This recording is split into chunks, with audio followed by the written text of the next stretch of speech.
no me importa cuánto sepas hasta que sepa cuánto te importo. Como buena libriana soy, o sea, la injusticia me subleva. Se requiere mucho coraje para mostrar esas sombras y para reconocerse ignorante. ¿Qué pasa cuando no estás siendo coach? O sea, ¿qué pasa cuando tú te quitas todas las máscaras? ¿Quién eres en realidad? Más allá de tu rol, más allá de tus máscaras. Yo siempre me peleé con el hecho de qué significa el éxito. Y si el éxito significa ser popular o no. Y en ese camino es cuando digo, bueno, hay mucha gente que es famosa, aunque no es profunda. Lo único que en el momento en que yo me muestre hacia afuera, como quiero mostrarme, tiene que ser siempre desde la autenticidad. O sea, tengo que estar absolutamente convencida de que estoy abriendo mi corazón. La mujer autosuficiente, la mujer que se armó su carrera sola, que se compró su departamento sola, que construyó su vida sola, y en realidad, en el fondo, estaba esperando pues que la gente me mire, ¿no? Que me mire y me diga qué necesitas. El conocimiento como tal, si no se transforma en un cambio, es lo mismo que nada. Mi rebelión más profunda ha sido descubierta hace poco cuando ya no quería hacer o encajar con lo que los demás esperaban de mí, con la idea de tener que ser la coach perfecta, la coach que nunca se equivoca, ¿no? La mejor coach. Contra eso sí todavía me quiero rebelar, ¿no? En el mundo, contra construir desde la escasez y no desde la abundancia, ¿no? Como que todo lo que es la abundancia es ilimitada, ¿no? Entonces la abundancia de reconocimiento, de gratitud, de valores, de el otro va a brillar y yo también, no es un juego de suma cero, ¿no? Claro. Entonces contra eso creo que voy a seguir siendo un paladín de la justicia. Hoy me acompaña Patricia Husney. Desde hace más de 11 años es directora académica y head coach del Conscious Business Center, trabajando de la mano de Fred Kaufman. Psicopedagoga, master coach y conferencista internacional, sostiene espacios con inteligencia, sabiduría y una profunda intuición. A Patti la subleva la injusticia, la sostienen sus valores y encarna un liderazgo que no negocia la integridad, aun cuando el sistema premia la dureza y la desconexión. Sus batallas han sido también una reconciliación profunda y sabia con lo femenino, la decisión no siempre cómoda de liderar desde la autenticidad. Hay trayectorias que no se construyen para impresionar, sino para sostener decisiones difíciles sin perder el alma. Soy Romy Flores y te doy la bienvenida a Rebeldes con Sentido. Hola Patti Husney, ¿cómo estás? Hola Romy, qué alegría poder estar contigo, acompañarte en este espacio tuyo. De verdad que estoy súper gustosa. Estaba leyendo un poquito de tu bio y de cómo te presentas y siempre te presentas como Patricia. ¿Tu nombre te gusta mucho? Sí, al principio solo me llamaba Patricia Husney, pero después poco a poco fui reconciliándome con mi segundo nombre, que es Susana. Y es así como me presento ahora. Patricia Susana, mi abuela era Susana. Patricia Susana Husney, ¿y tu segundo apellido cómo es? Falcón. Falcón. ¿Un nombre sofisticado, Patti? No, es un crisol de razas. La verdad que soy la herencia de un grupo de inmigrantes. Ay, maravilloso. Cuéntame un poquito de eso. ¿Qué has descubierto? ¿De dónde vienes tú? Bueno, hay algo que yo le pedí a mi papá y a mi abuelo y es que comenzaran a grabar o escribir su historia. Y en ese camino, bueno, del lado paterno vengo de Siria. Eres una siria. De Alepo, sí. Y del lado materno vengo de Esmirna, de Turquía. Ay, bueno, los ojos son muy turcos, ¿no? Así es. Y te gusta el café turco también, ya lo sé. Me encanta el café turco. Y bueno, ambos abuelos de los dos lados vinieron a hacer la América adolescentes. Y bueno, para mí es una experiencia muy, muy interesante de resiliencia que fui recogiendo y descubriendo en mi vida. Qué lindo, Patti. Patti también te gusta mucho. Me gusta muchísimo Patti. Patti, o a veces me dicen Patri en Argentina. Patri, sí, es verdad.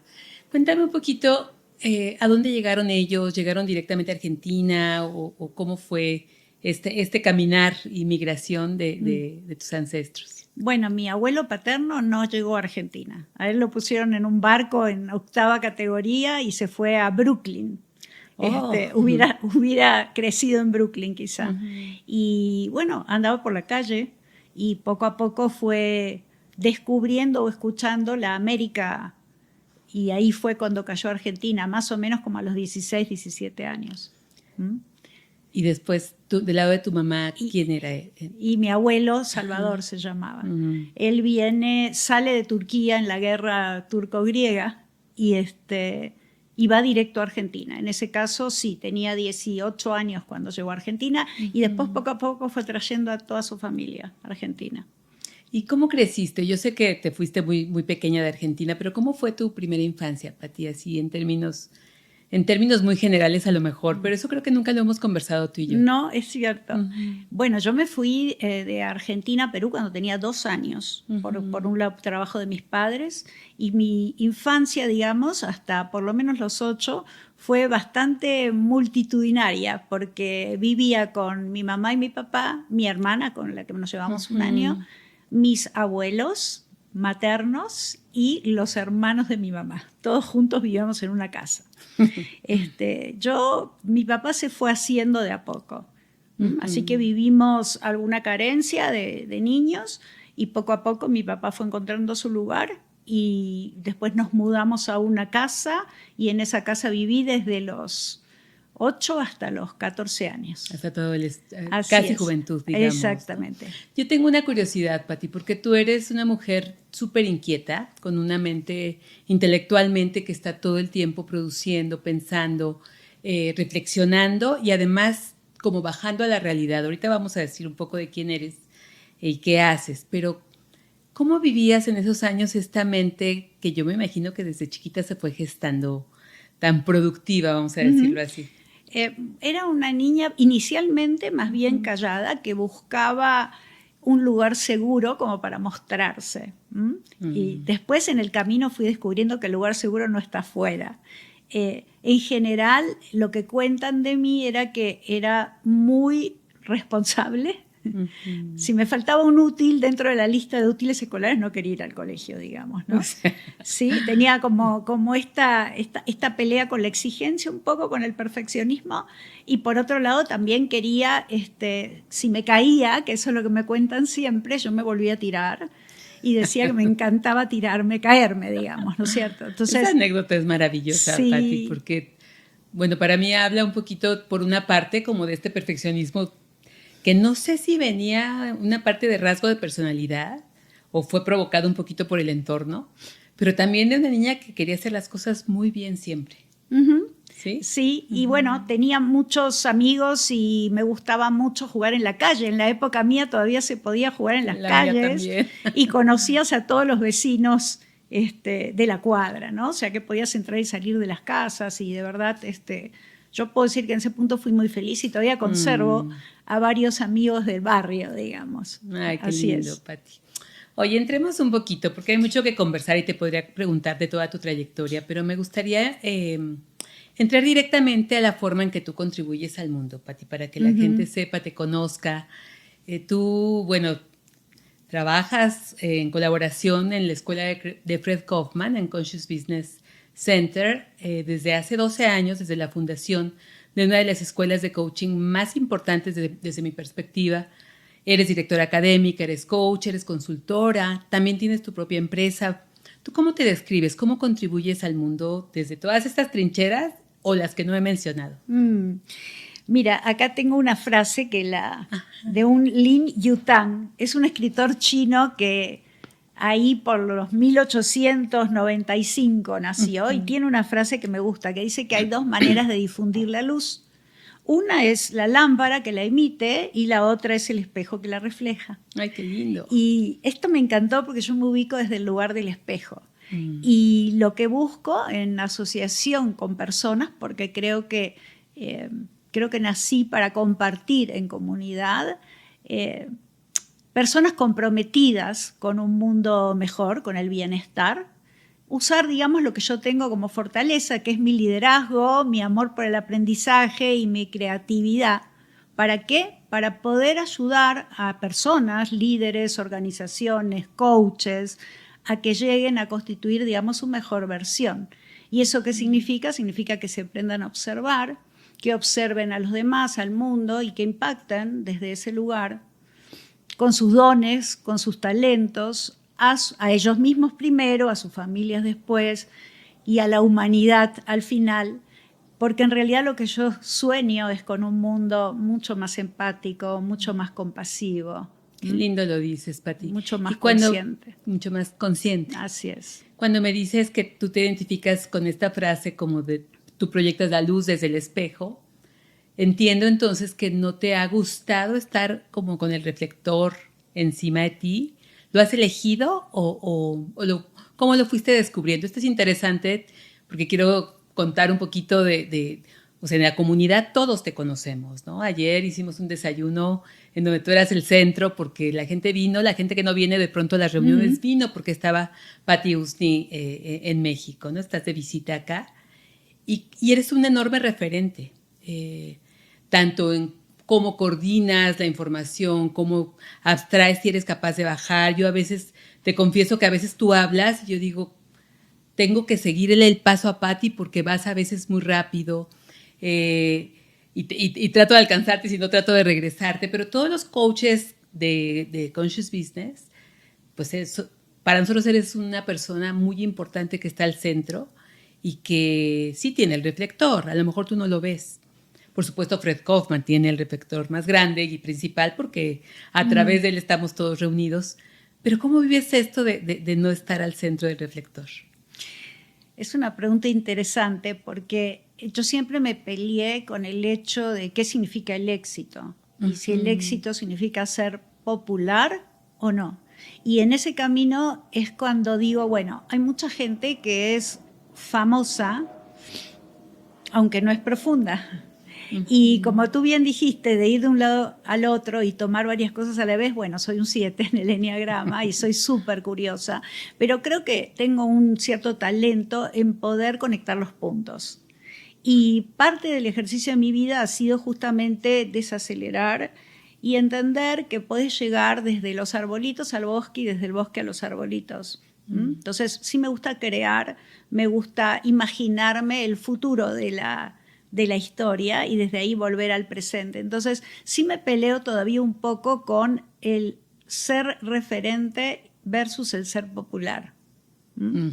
Y es algo con el que estoy trabajando, que es mi propia visibilidad. Y que diríamos que no tendrían que estar peleados en un momento dado, ¿no? No es o uno o lo otro. No, lo único que en el momento en que yo me muestre hacia afuera, como quiero mostrarme, tiene que ser siempre desde la autenticidad. O sea, tengo que estar absolutamente convencida de que estoy abriendo mi corazón. Oye, eso es súper difícil, Patti. Lo digo desde mi propia experiencia, no porque no haga las cosas desde el corazón, pero digamos que estamos entrando en un terreno en donde ser mujer o ser mujeres y compartir esto, de pronto hay una historia ahí de desafío de mostrarnos tal cual somos. ¿Eso ha sido siempre así para ti? Cuando dices, lo estoy trabajando todavía, voy caminando en ese camino, ¿cuáles han sido los obstáculos que tú has enfrentado con respecto a mostrarte, a verte como alguien reconocida sin perder la propia autenticidad? Cuéntanos. Bueno, primero hay un tema entre cuidar al otro y cuidarse a uno mismo. Y puedo decir con momentos difíciles y con momentos bastante gloriosos, que siempre fui una persona de empuje, es decir, no soy una persona que haya pasado desapercibida, digamos, pero digamos lo hacía desde un rol mucho más guerrero, mucho más, entre comillas, masculino, si quieres, y mucho más de la mujer fuerte y la mujer que ayuda, pero no puede recibir ayuda. Y el camino mío ha sido largo para poder entender eso, que si me quiero mostrar, mi idea es mostrarme como soy por dentro y no desde lo que se espera de mí. y poder mostrar esos miedos, por supuesto con límites y por supuesto con discernimiento, pero poder ayudar a mostrar qué hay detrás de la escena de cada uno de nosotros en la vida, ¿no? Entonces, sí me considero una buena seguidora y que puede materializar ideas y proyectos de otras personas, siempre que eso sintonice con mi propósito. Entras en terrenos, dices tantas cosas y te quiero interrumpir en cada frase. Y te quiero interrumpir porque hay muchas ideas que me vienen a partir de lo que dices, Pati. Por un lado, me cuentas pues que tu lado masculino tuvo que emerger para la contienda, digamos, en un mundo que está diseñado de alguna manera para sacar la parte masculina, ir hacia adelante, ser punta de lanza en muchas cosas. Tú dices, me considero seguidora, buena seguidora, pero al mismo tiempo eres creativa y en ese ser seguidora eres punta de lanza en muchos momentos.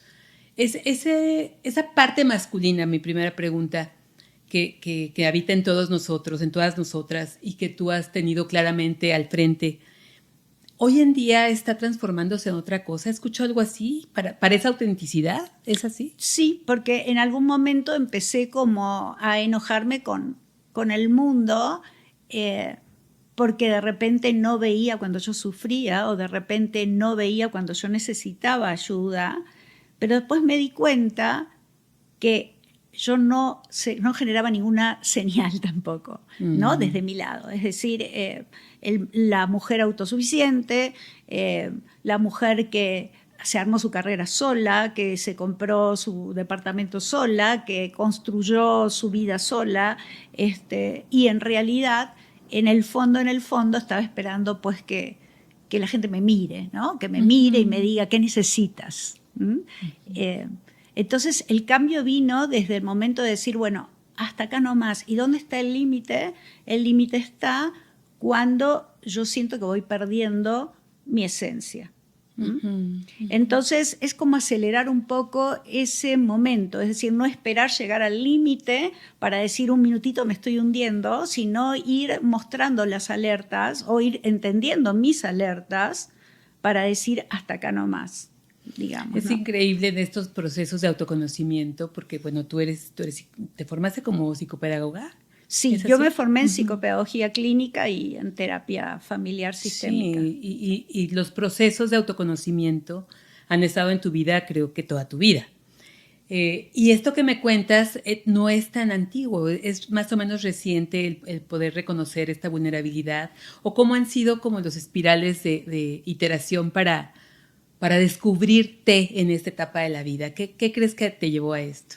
Bueno, tomando esa metáfora de que cuando era chica yo me caía y decía que me encantaba caerme, era como que no aceptaba el aprendizaje de la caída. Okay. Era como que no tenía tiempo de entender qué aprendo de esto, sino que directamente me iba al siguiente desafío. Entonces, el aprender y el aprender a transitar esos momentos, yo no diría con rendición, sino, digamos, la aceptación de las cosas como son. Yo creo que mucho tiempo estaba peleando para que las cosas no sean como son. Okay. Y en algún momento empecé a decir, bueno, ¿qué tengo yo que aprender de esto que está pasando? Y a partir de ahí me di cuenta, y ni siquiera es que me di cuenta yo, el mundo en estos últimos 8 o 9 años ha cambiado tanto, se ha hecho tan turbulento, tan impredecible, que el aprendizaje no está tanto en lo que yo puedo seguir estudiando, ¿no? Sino tiene más que ver con lo que yo puedo hacer o quiero hacer para que este mundo sea mejor. Estás diciendo algo muy fuerte para todos los que hemos, de alguna manera, privilegiado el conocimiento como estandarte, ¿no? Como el poder saber, conocer, con la propia curiosidad y el amor por el aprendizaje que mencionabas. No es que ya no sirva, pero ya no es tan útil como antes para ti. ¿Nos podrías profundizar un poquito más en esto? Me parece lindísimo. Así es. Por ejemplo, hay momentos donde yo me compraba, ¿qué te puedo decir? 5 veces el mismo libro. Es decir, iba a la librería, empezaba a mirar y me late y después me daba cuenta en mi casa que ya lo tenía. Y después ya poco a poco empecé a leer y darme cuenta que un montón de esas cosas yo ya las tenía, es decir, como que yo ya sabía que venía esta cosa, que venía esta otra. Y en realidad el conocimiento como tal, si no se transforma en un cambio, es lo mismo que nada. Claro. Y en esta gran pregunta de, bueno, yo, qué sé yo, puedo saber un montón de cosas, puedo tener maestrías y de repente estoy en el carro y el carro se para y no funciona y entonces llamo al mecánico y yo puedo estar con todos los libros del universo y viene el mecánico y mueve 2 cables y entonces ¿quién sabe más, yo o el mecánico? Claro. ¿No? Entonces hago esta metáfora porque en realidad el verdadero aprendizaje se da en la acción. En la acción. ¿De qué sirve leer tantos libros de mecánica? Totalmente. Si los 2 cables no los pudimos conectar, ¿no? Totalmente. Uh-huh. Y justamente en la acción está el ensayo y está el error. Uh-huh. Y ahí es donde, bueno, Fred trae todo esto del Total Quality Management, ¿no? De un defecto es un tesoro. Entonces, entender primero que todo lo que hago bien o hago mal en la vida tiene mucho que ver con cómo yo me comporto frente a las cosas. Uh-huh. Y a veces el solo cambio de comportamiento te trae pues una realidad distinta, pero a veces no. A veces necesitas ir como aguas abajo y tratar de entender con qué filtras las cosas, ¿no? Uh-huh. Y a mí me ayudó muchísimo aprender esto de la comunicación no violenta para entender que en realidad si yo estoy enojada, si yo estoy molesta, si yo estoy triste, la exploración no es hacia el disparador, sino hacia mi necesidad. ¿Qué necesito yo? ¿Y qué patrones estoy repitiendo que me están llevando a un resultado que no es el que quiero? Qué importante, y podríamos hablar mucho sobre las necesidades. Y me quisiera regresar antes de tal vez explorar un poquito eso. Uh-huh. Antes de estos 12 años en la escuela, formando la escuela junto con Fred Kaufman, de Conscious Business Center y formar a tantos coaches, tú estuviste en otra escuela de coaching. Así es, yo estuve 6 años en... Porque el tema es así, yo trabajaba en relación de dependencia, llegué a ocupar algunas direcciones y básicamente gerencias en temas de recursos humanos y temas de marketing. También trabajaba tanto en una universidad como en un banco, digamos siempre en servicios. En un momento determinado, más o menos hace, qué sé yo, más de 20 años, opto por el trabajo independiente, es decir, me voy de relación de dependencia y vuelvo a conectar con la psicopedagogía. Uh-huh. ¿Y por qué me preguntas que si traigo la psicopedagogía? Porque la psicopedagogía es cómo aprenden las personas. Uh-huh. Y ahí por el año 2004, 2003 aparece adelante mío el tema del coaching y yo lo entiendo como un proceso de aprendizaje. Un proceso de aprendizaje resiliente, es decir, de adultos, sufrir, ¿no? O un proceso de aprendizaje constructivo. O sea, estoy bien y quiero estar mejor. Y en ese orden de ideas es que en ese momento, cuando yo quise estudiar coaching, era una de las pioneras en Perú, no había nada en Perú de coaching. Era rarísimo. Y no había nada en América Latina, había en Estados Unidos o en Europa. Y opté por conectarme con una escuela de coaching en Europa. Y esa escuela, bueno, no existía el correo electrónico, ni existía Skype, ¿no? Aunque ustedes no lo crean, los jóvenes. Sí. Y me importé un pioner así grande, un folder con todo el contenido en una escuela, de esta escuela española. Y empecé a estudiar el coaching en esa escuela. Y después empecé a trabajar en la escuela. Empecé a trabajar como facilitadora en varios países y estuve 7 años tomando también la dirección comercial y la representación de la escuela en Perú. En ese orden de ideas, si bien era una metodología en cuanto a la conversación un poco diferente a la que estudiamos, siempre hay una esencia en lo que significa pues, ser coaching. Y gracias a eso yo tuve viajes. En ese instante de mi vida comencé a trabajar, por ejemplo, si me iba a Colombia, me iba a Bogotá, Bucaramanga, Medellín, y estaba un mes de un lado al otro facilitando y dictando. Para la escuela. Para la escuela, exacto. Y así, bueno, me internalicé también en diferentes partes de Ecuador, diferentes partes de Chile, hasta que un día dije, no quiero vivir viajando tanto, trabajando tanto, porque bueno, también tengo una familia y tengo hijos a los que quiero y con los que quiero compartir, ¿no? Oye, Pati, aprovechando esto que traes ahora, y Y que hoy en día el coaching de pronto está tan manoseado como palabra, incluso como práctica, que en un fin de semana alguien se puede certificar en algunas pseudoescuelas como coach. ¿Cómo te llamó la atención a ti el coaching y qué significa para ti ser coach? Sería, creo que muy interesante tu mirada sobre esto. Ok, o sea, por supuesto que es una palabra que está muy manoseada, entendido como si no tienes nada que hacer, anda y estudia y hazte coach. Exacto. Pero en realidad hay una distinción grande entre lo que es la terapia y lo que es el coaching. O sea, empecé a entender que hay formas más, si tú quieres, aceleradas de poder construir una situación deseada a partir de una situación actual. Y que en realidad, entre todo eso, hay como una tensión y ¿dónde entro yo a jugar? ¿Qué puedo hacer yo para hacerme responsable de construir ese futuro que yo quiero?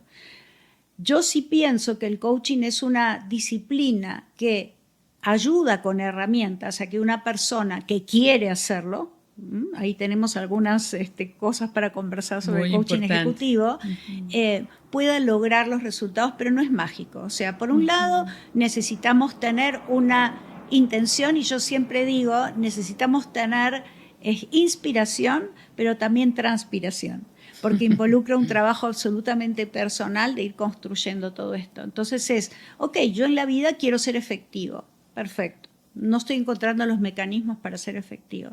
Pero no solo quiero ser efectivo y ser coherente también mientras estoy siendo efectivo.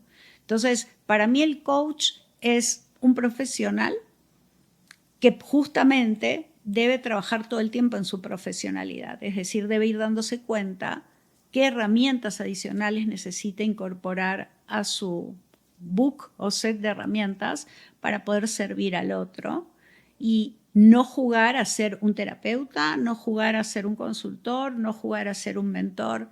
Entonces entendemos esto que te decía recién, ¿no? Que todo lo que está pasando tiene hacia atrás comportamientos que yo necesito darme cuenta, qué es lo que estoy haciendo para tener el resultado que tengo, y a la vez también darme cuenta de cuáles son mis filtros, o sea, observarme, ¿no? Y ese es el primer camino del coaching. Sin embargo, se requiere calibrar enormemente a tu contraparte para no presionar y poder ir a la velocidad que el otro necesita para poder llegar a donde él quiere llegar, ¿no?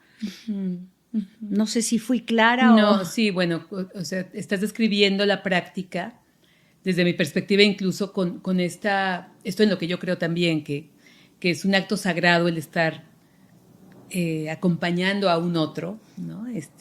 Y aprendiendo de su mundo y facilitando que pueda tener estos insights de los que hablas. Me encanta como dijiste que no nada más es inspirar, sino transpirar. Claro, es inspirar y es transpirar, porque el trabajo lo hace el otro y el fondo tiene el otro. ¿Qué tenemos nosotros como coaches para dar en la ecuación? Formas. Formas de comunicarse, formas de mirarse, formas de entenderse, pero digamos quien tiene que hacer ese mix es el otro, porque hablamos el aprendizaje se da en la acción y yo sigo definiendo el coaching como un proceso de aprendizaje. Y esta transpiración, me encantó la metáfora que traes y me la voy a quedar, si me permites, porque implica un esfuerzo grande, por eso hablas de transpirar, o sea, crear insight, ampliar conciencia, expandir la perspectiva, para poder accionar distinto, requiere de un esfuerzo importante que nosotros facilitamos, pero que si el otro no quiere o no se esfuerza, no se consigue. Total. Ahí Fred pone la metáfora del gimnasio versus el show, ¿no? Entonces a veces viene un coachee y dice, bueno, tú quiero que me enseñes o me digas tal cosa. Entonces en realidad es, ok, vamos a trabajar sobre ti mismo y yo voy a estar a tu servicio, pero tú tienes que tener una claridad de hacia dónde quieres ir. Y el principio del coaching, si no la hay, es construir esa claridad. Ahora, en ese camino, tú no tienes certezas. Claro, claro. Y ahí viene el gran tema. El gran tema viene con el grado de conciencia que tiene la persona cuando llega, ¿no? Porque a veces lo queremos empujar hacia una acción cuando todavía ni siquiera se dio cuenta que necesita cambiar varias cosas. Claro, ahí es todo un proceso, una danza, digamos, ¿no? Bien bonita por un lado, con mucha responsabilidad, desafiante y a veces también un poco frustrante, pero eso me gustaría ir un poco más adelante, Pati. Y luego, ¿qué pasa? Cuéntanos un poquito cómo conoces a Fred Kaufman, porque todo el mundo que te conocemos y sabemos que conoces a Fred desde hace muchos años, nos emociona y todos tenemos esa curiosidad de cómo fue, qué pasó, cómo que Pati conoce a Fred Kaufman desde antes de Conscious Business. Sí, bueno, cuando te conté hace un rato que yo me había criado en Perú, justamente a los 13, 14 años, mis padres, que son argentinos, volvieron a Argentina y yo entré en la escuela secundaria en la capital federal, que ahora se llama Cava, en Argentina. Y bueno, en mi salón estaba Freddy Kaufman como compañero de estudio. En ese momento, ciertamente, hicimos mucho clic y tuvimos mucha afinidad, pero como chicos de 14, 15, claro, 16 años que soñaban con un futuro diferente. Y por avatares de la vida y por cosas que van pasando, terminamos el colegio, él se fue a estudiar a Estados Unidos y yo me fui, después de un tiempo, ya con mi hijo chiquito, a vivir a México, aquí. En ese camino, bueno, nada, yo hice mi trabajo como psicopedagoga, trabajé N cantidad de temas hasta que fui al mundo empresarial. Y cuando te digo que tengo ese quiebre hace como 20 años de decidir trabajar de manera independiente y descubro el coaching, el primer libro que llegó a mis manos fue el de Leonardo Wolk, El arte de soplar las brasas. En el agradecimiento y en la introducción, Leonardo agradece a Fred Kaufman, que en ese momento yo no lo conocía como Fred, sino como Freddy, y como que habían pasado muchos años, sí, 25 años. Y en un sueño es que yo hago ese link de Fred y con Freddy, y entonces empiezo a googlear y encuentro un Fred que... Pero espera. ¿Cómo que en un sueño empezaste a hacer el link? No puedo dejar de saber. ¿Qué significa eso? ¿Qué pasó? ¿Soñaste qué? Soñé, uní esa palabra de Fred Kaufman con mi amigo Freddy. Ah, ya, te llegó Kaufman. Sí. Entonces, empecé a googlear, pero no reconocí, no lo reconocí como tal. Y en un momento él trabajaba en Axialent. Entonces encontré un correo, entonces le escribí. Le dije, Freddy, yo soy Patricia, del colegio. ¿Te acordás de mí, che? Tuvimos 3 o 4 cosas que habíamos compartido sobre lo que íbamos a hacer cuando fuéramos grandes. Y estoy interesada en entrar en el mundo del coaching y si eres tú, contéstame. Y me contestó y era él. En ese momento, que fue mucho antes de que aparezca el CBC, claro, él fue un referente muy grande en mi coaching. Yo trabajaba en la otra escuela, después de eso, incluso cuando empecé a escribir mis primeros artículos, él los revisaba en el avión.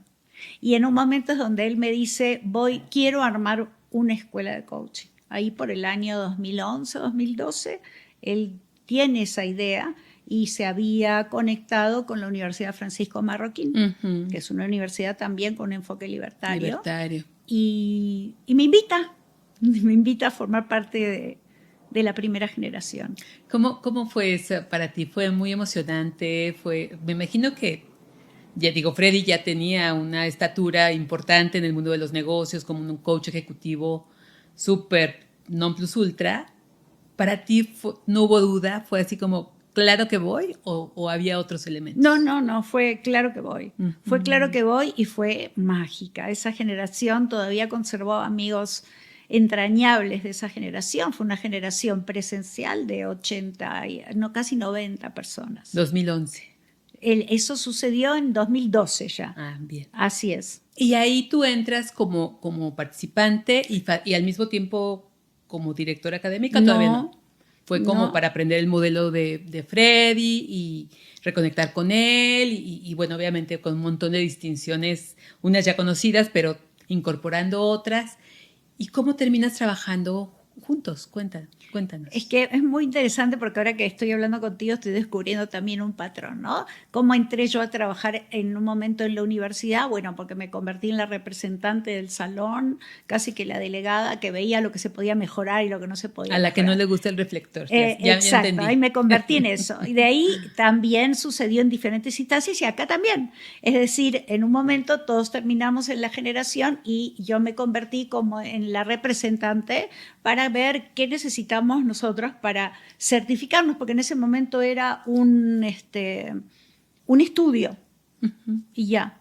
Entonces es ahí donde un estudio, o sea, un curso. Claro, tú terminabas y estudiabas, digamos, todo lo que era el coaching. Pero bueno, ahora yo quiero ejercer como coach consciente de negocios, ¿no? Y entonces ahí me acerco y le escribo en representación de todos y le digo que queríamos construir algo entre nosotros para poder ser coaches y trabajar con él. O sea, la generación de estudiantes, tú tomas el liderazgo y contactas con Fred para decirle queremos más, básicamente. Sí, total. Y en un momento él lo conversa con quienes estaba de profesores y se inaugura lo que viene a ser lo que es el CBS, el coach bajo supervisión. Y parte del camino que tuvimos es que se hizo un proceso de selección muy grande con evaluaciones de competencia y demás, y de esos 90 eligieron a 10 para que hagan ese acompañamiento. Y entonces fue una experiencia súper linda, me eligieron a mí también y pude acompañar a un socio en ese momento, super coach de Fred, en la facilitación de un grupo y además, bueno, hacer todo lo que conocemos de horas de práctica y todo hasta que nos certificamos como coaches. ¿Y ahí todavía era Fred, trabajaba en Axelen todavía? No, Fred salió de Axelen, pero Fred en ese momento estaba con la Universidad Francisco Marroquín. Bien. Y a partir de esa segunda vuelta, digamos, en donde tú ya empiezas a acompañar, ¿cómo nace esta idea de que tú dirijas toda la parte académica? Porque, bueno, yo veo que tú eres gestora en gran parte de toda la escuela que es, de todos los estudiantes que estamos y de cómo bajar todo lo de Freddy a la realidad. ¿No? Porque Fred es un genio para mí, ¿no? Un coach muy potente, muy poderoso, con una parada muy impresionante, ¿no? Del que aprendes muchísimo, pero me imagino que de administración y de cosas psicopedagógicas, etcétera, no debes saber tanto. ¿Cómo fue esa liga? A ver, a través de esto que se fue dando, yo quedé como una especie de head coach.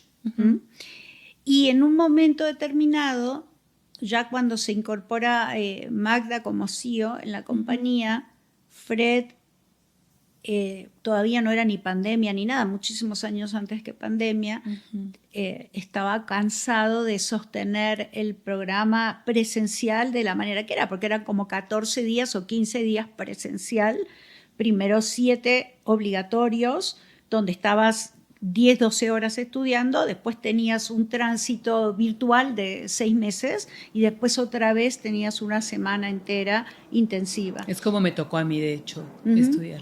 Y en un momento él dice, yo no puedo sostener este ritmo, porque también tenía sus clientes y demás, y no voy a continuar. Entonces, en un momento, conversando con Magda, dijimos, esto tiene que continuar de todas maneras. Tenemos a Fred en un montón de materiales, de conferencias, de situaciones que tuvieron. Vamos a armar un programa con Fred, pero sin Fred. Entonces, ahí vino el primer desafío de ir armando cápsulas para sostener, digamos, un roadmap y un modelo de trabajo. Y en un momento, en conversaciones con Fred, era, bueno, pero la base del programa es también Conscious Business. Entonces fuimos agregando todo lo que fue Conscious Business. Pero yo te hablo también de una evolución, porque inicialmente empezamos con una generación al año que tenía entre 50 y 90 personas, y después subimos a 2 generaciones al año que se traslapan en bastantes meses, y ya se fue perfeccionando. se fue perfeccionando porque además de lo que hay en el front, que son las enseñanzas de Fred, que son valiosísimas, algo que tiene el Conscious Business Center es que los facilitadores salen de la misma cantera de los coaches. Claro. Y necesitas alinearlos de cierta manera, conservando su esencia y sus fortalezas, pero que haya como una homogeneidad en la enseñanza. Entonces vino todo lo que es el backstage de la capacitación y la formación de los coaches. ¿Y qué significa en ese contexto, en una escuela de coaching, ser la directora académica? Y haces más cosas, pero digamos, ¿qué es ser una directora académica de una escuela de coaching? ¿Qué haces, Pati? Bueno, son varias cosas. Pero... Son varias cosas porque vamos a ir al corazón y la razón de ser de la escuela, que es la formación de coaches conscientes. Uh-huh. Y cada una de estas personas llega con expectativas totalmente distintas y formaciones totalmente distintas, porque tenemos personas que vienen ya siendo coaches de otras escuelas, tenemos personas que en realidad entran sin la vocación inicial de ser coach, pero sí de poder revisar en sí mismo su liderazgo, uh-huh. Y otras que quieren estudiar coaching, pero esta es la primera escuela que toman. Entonces, el primer tema es cómo abordar los grupos heterogéneos para poder, a partir de sus expectativas, poder incluir en la enseñanza, digamos, toda esta gama de posibles futuros, ¿no? Uh-huh. Entonces, esto ha ido avanzando en el tiempo, acompasando y acompañando con entrevistas individuales y pudiendo en el camino ir viendo quiénes de los coaches tienen facilidad para la docencia y que les gusta enseñar, y a la vez crear esta figura del, entre comillas, posible sucesor, que es la figura del CBS, pero uh-huh. sin que sea el profesor y el secretario, sino hay como una función doble del coach que está facilitando, que es mentorear y a la vez también estar en vivo enseñando en el grupo. Y lo que fuimos descubriendo es que en ese enseñar uno también va aprendiendo. Uh-huh. Y en ese acompañar y ver cómo los demás aprenden es volver a estudiar, pero desde un lugar diferente. Totalmente. ¿Mm? Uh-huh. Entonces, por un lado está todo este armado de la comunidad de facilitadores. Por el otro lado está todo lo que va avanzando, los cursos en línea, la andragogía de todo lo que es el diseño instruccional, el aprendizaje del adulto. La andragogía es el aprendizaje del adulto. Así es, todo uh-huh. este tema que está embebido dentro de esto, ¿no? Ir transicionando de videos muy grandes a microcápsulas. Uh-huh. Por un lado tiene que ver con todo eso, ¿no? Con ir también evaluando, mirando el mercado, el mundo del coaching, toda la base de investigación sobre hacia dónde cada uno puede ir expandiendo lo que aprendió, ¿no? Porque si bien nosotros enseñamos en la escuela coaching de negocios conscientes, ese modelo es aplicable también a un emprendedor, no necesariamente tiene que ser pues una persona que trabaja en una organización, uh-huh. y por qué no también lo puedes llevar hasta un manejo de un equipo o un coaching de sentido de trabajo personal, ¿no? Uh-huh. Entonces hay todo un tema didáctico. Por un lado. Por otro lado hay un tema de acompañamiento del profesor, y por otro lado también hay como una salvaguarda o traducción de las enseñanzas de Fred, que por supuesto es una persona que va evolucionando con el tiempo, uh-huh. y sus ideas, si bien tienen una base de todo lo que significa conciencia, también van evolucionando con el tiempo, entonces eso también hay que integrarlo, ¿no? Sí, y aparte de todo esto que nos cuentas, me parece súper interesante, Pati, el nivel de energía que has tenido que sostener con todo esto, aparte crear nuevos cursos, hacerte cargo de muchas cosas de la comunidad, ¿no? Que no quiero enumerarlas todas porque creo que es mucho, pero también escucho que tú, y he estado cerca de ti en algunos momentos, pues tienes como contacto con las empresas de pronto que compran los programas de Fred Kaufman, y también haces ahí una labor bien importante. ¿Qué haces con las empresas? Tú ya obviamente... estabas ligada con empresas porque tú tienes tu propia consultora y trabajas como empresaria fuera de este rol, Pero en el rol dentro de CBC, ¿qué es lo que haces tú con las empresas? ¿Qué conectas? ¿Y cómo negocias? Porque yo te considero una increíble negociante. Debe ser por mis ancestros. Será. Será. A ver, yo antes de entrar a CBC, y justamente por mi experticia en temas de marketing de servicio y de gestión de capital humano, yo ya trabajaba en la consultoría, también hacía selección de personal, por lo tanto, lo que hago con la empresa, tanto en mi trabajo independiente como en el CBC, es poder leer cuál es la necesidad. Volvemos otra vez a la necesidad.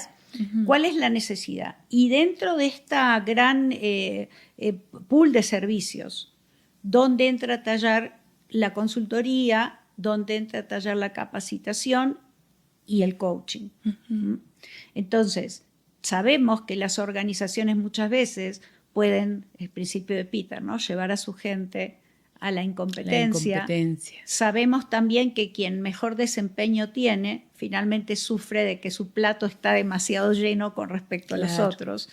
Y también sabemos que las personas, o yo lo creo fervientemente, que en su vida tienen siempre la posibilidad de ser mejores y de crecer y expandir su potencial, pero no siempre al ritmo de la empresa, ¿no? O sea, la empresa no puede esperar, digamos, muchas veces. Entonces, siempre lo divido en diagnosticar la necesidad en este pool de combinaciones, y después, si es la persona la que necesita el servicio, por ejemplo, de coaching, entender en qué lugar está ubicado, ¿no? Porque las personas no hacen o no obtienen resultados. Hay una ecuación que la tiene John Whitmore en su, en su libro, que él se basa en Tim Gallwey. Yo tuve la posibilidad y la suerte de estudiar con los dos. Ay, wow. Y tomar talleres con los dos, que dice que el resultado o el rendimiento es igual al potencial menos las interferencias. Esta frase, esta ecuación a mí me acompaña todo el tiempo para poder entrar incluso a leer la lectura a una organización. Otra vez, el resultado es igual a... El rendimiento o el resultado es igual al potencial menos las interferencias. Okay. ¿Cómo se traduce eso, Pati? ¿Cómo se aumenta entonces el rendimiento o el resultado? Uno va a decir, bueno, matemáticamente aumentando el potencial. No, el potencial no se puede aumentar, el potencial se descubre. Entonces, la única manera que aflore el potencial es reduciendo las interferencias. Interferencias hay externas e internas. Me piden que venda el triple y antes tenía 10 vendedores y ahora tengo 1. ¿Cómo voy a hacer para vender al triple teniendo 1? Es una interferencia externa. Las interferencias externas se pueden resolver con conversaciones difíciles, que aprendemos en la escuela que vamos aprendiendo, ¿verdad? O quiero estudiar una maestría pero no tengo plata. Ok, hay una interferencia que es económica, es externa. Pero también hay interferencias internas. Mi mundo emocional, mis creencias, mis paradigmas, mi historia, mi experiencia, etc. Mi falta de confianza. Todo lo que tenga que ver con eso, mi modelo mental, mi desalineamiento con los valores, mis emociones. Entonces, es reducir las interferencias. Y tú reduces interferencias no siempre desde el coaching, ¿no? Porque muchas veces, yo por lo menos me he encontrado, donde la compañía me manda procesos de coaching con varios líderes y yo empiezo a encontrar un patrón. Y cuando yo empiezo a encontrar un patrón, ya te vas hacia el proceso, o te vas hacia el líder, o te vas hacia otras variables de cultura que no se resuelven con el coaching 1 a 1. Claro. Entonces, esto es algo así parecido a qué es lo que tú quieres, porque tú por un lado tienes un equipo de fútbol, tú quieres que ese equipo de fútbol gane el partido, quieres que ese equipo de fútbol gane el partido y juegue limpio, es decir, honrando ciertos valores, pero cada uno cumple un determinado rol y requiere algún entrenamiento o un desafío para desde su rol poder contribuir a ese propósito común. Pero como equipo muchas veces la solución no es la sumatoria de la evolución de cada una de las personas individualmente. Entonces, volviendo a ese punto, es leer justamente sistémicamente la necesidad y ver desde ahí qué se puede aportar. Nosotros no hacemos consultoría desde Conscious Business, pero yo siempre le digo a los coaches que van a entrar a intervenir que o se asocian con un consultor o de alguna manera por lo menos aprenden a leer que no es coaching y no traten de tapar el sol con un dedo, ¿no? Cuando no puedes cubrir la necesidad desde tu expertise como coach. Total, ¿no? Si tú ya vas desde el coaching a ver un patrocinador y le preguntas sobre sus competencias y no las tienen, claro, te vas directamente al fracaso porque es una nivelación de expectativas, de si lo hizo o no lo hizo, qué opina el jefe, qué opina la persona, qué opina recursos humanos. La opinología. Y tienes que ir hacia atrás y decir, ok, acá hay que trabajar competencias. Yo no lo hago, los invito a hacerlo, pero como siempre, así como el coach dice la ICF también, que si no es coaching y es psicología, mínimo acompáñalo hasta un psicólogo. Lo mismo sucede cuando es la lectura organizacional. Es decir, bueno, esto no viene por acá y bueno, yo te puedo presentar A, B, pero anda por ese lado que no viene por acá, ¿no? Y entonces todo eso se traduce en que tú tienes estas conversaciones generalmente con los heads de recursos humanos y probablemente con los ejecutivos de la empresa, ojalá, ¿no?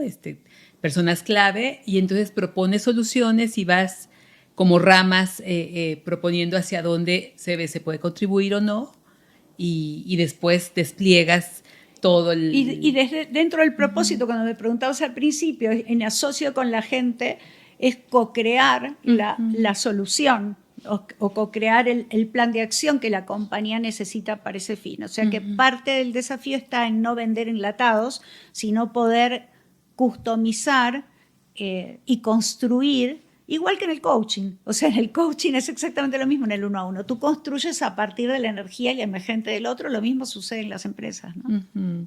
Oye, ¿y Freddy sabía todo lo que eras capaz de hacer cuando conversaron aquella vez en 2010-11?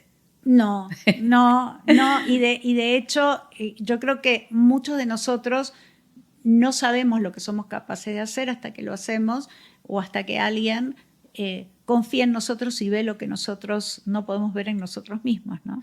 Oye, Pati, este programa se llama Rebeldes con Sentido. Con sentido, que tiene que ver con el propósito, que tiene que ver con tu verdad. ¿Cómo ha jugado en tu vida, te quiero preguntar ahora, con todo esto, la rebeldía? ¿Tienes consciente la Pati rebelde? ¿Existe en ti? Sí. Cuéntanos. Y yo acá también tenía una metáfora, ¿no? La primera rebelión fue esta de la caída, donde yo decía, a mí me gusta caerme, ¿no? Entonces, me he rebelado muchas veces, pero no siempre lo he hecho con elegancia. Eso es importante, ¿no? A veces, en contra de lo que los demás esperaban de mí, tengo un tema con la autoridad a trabajar. Soy una persona muy independiente. Dentro de lo que, cuando hablamos de SCARF, que son justamente lo que vivimos como amenaza, así como hay gente que vive como amenaza la falta de certeza y necesita tener toda la ruta, yo vivo como amenaza el micromanagement, o cuando me ponen un objetivo y me quieren decir cómo hacerlo, digo, hazlo tú. No, entonces a veces... Ahí sale la rebelde. Exacto, entonces me he rebelado así y también me he rebelado contra mis propias exigencias, ¿no? Pero mi rebelión más profunda ha sido descubierta hace poco cuando ya no quería hacer o encajar con lo que los demás esperaban de mí. Y desde ahí, con la idea de tener que ser la coach perfecta, la coach que nunca se equivoca, ¿no? La mejor coach, digamos, ¿no? La mejor coach, la mejor mujer, la mejor profesional. Exacto. Eso es así como un cisma entonces, Pati. Dices, esa es mi mayor rebelión. ¿Qué pasó que te diste cuenta de esto y qué hiciste al respecto? Que me imagino que es hacia donde has estado empezando o estamos terminando un libro del que conversamos, pero cuéntanos un poquito, porque es muy fuerte que pase esto en la vida Y reconocerlo es más difícil a veces, ¿no? Porque así como la caída de la que te levantabas y no aprendías a los 2 años, esto es un aprendizaje enorme. ¿Cómo fue eso? Sí, justamente tiene que ver con eso que tú decías que te identificabas de querer tener todos los conocimientos, y al ir tan rápido todos los conocimientos, empecé a darme cuenta que uno puede crecer mucho desde las sombras y no siempre desde las luces, ¿no es cierto? Y empezar a explorar. Nada más déjame tratar de entender esto. ¿Crecer desde las sombras te refieres a crecer desde el dolor? Crecer desde el dolor, crecer desde la caída, exactamente, crecer desde el problema, crecer desde el desafío, y para eso tienen que existir y te tienes que permitir que existan. Claro. ¿No? Porque si no, bueno, está yendo siempre sobre lo seguro. Entonces, el gran descubrimiento con los años, digamos, y que tiene que ver con esa rebeldía, es que mostrar humanidad no es sinónimo de debilidad. Se requiere mucho coraje para mostrar esas sombras y para reconocerse ignorante, digamos, ¿no? La vulnerabilidad de la ignorancia, fíjate, ahorita que lo estás diciendo me emerge, de no saber. Exacto. Es primero el no saber, y justamente esa humanidad, ese no saber, no debilita al líder ni al coach, sino lo hace más creíble. Y al hacerlo más creíble lo hace más confiable. Y al hacerlo más confiable genera mayor seguridad. Y en realidad el C-Level con quien yo vengo trabajando los últimos tiempos, tiene muy poquitos espacios para mostrar eso, muy poquitos. Y para poder mostrarlo necesita espejear, o sea, que alguien le hable al Camilo y diga, mira, no estás hablando con el súper experto, ¿no? Es alguien que también sufre y le pasan cosas, y lo que pasa en Las Vegas queda en Las Vegas, ¿no? Entonces, el pedir ayuda, el decir no sé, o esto me duele, digamos, ha sido fruto de una rebeldía hacia mí misma, ¿no? Esto no me puede estar pasando, ¿no? Entonces, cuando pude trascender esa pelea de está bien que pase esto, es cuando yo me di cuenta que crecía más y podía ser mucho más esa niña que buscaba la seguridad afuera y aprendió que está adentro, ¿no? Oye, Pati, a mí me pasa con todo esto que estás diciendo que pues tú ubicas esta rebeldía en tiempos recientes, pero yo no puedo evitar pensar en ti como madre. Eres mamá de 2 hijos que hace rato dijiste yo los crié sola. Entonces tú sí estuviste casada, te divorciaste, según entiendo, y yo pienso que en ese trayecto, aunque nunca lo hemos hablado con este lenguaje, hay muchos actos de rebeldía involucrados. ¿Nos puedes contar un poquito en esto? Sí,